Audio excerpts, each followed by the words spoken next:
नौमि सरस्वती पादयोगम् सुरौलिमणेद्युतिशोभ्रकरम् विषयादिमहावर्णहरम् निजकान्तिविलाहितचन्द्रशिवम् तव नौमि सरस्वती पादयोगम् गुणनैककुलस्थितिभीतिपदम् गुणगौरवगर्भितसाध्यपदम् कोमलपादतलम्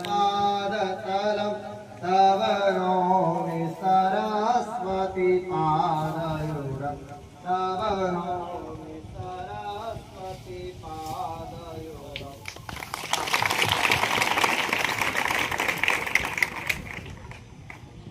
जनवरी 2026 वार शुक्रवार तिथि पंचमी पक्ष शुक्ल पक्ष विक्रम संवत 2082।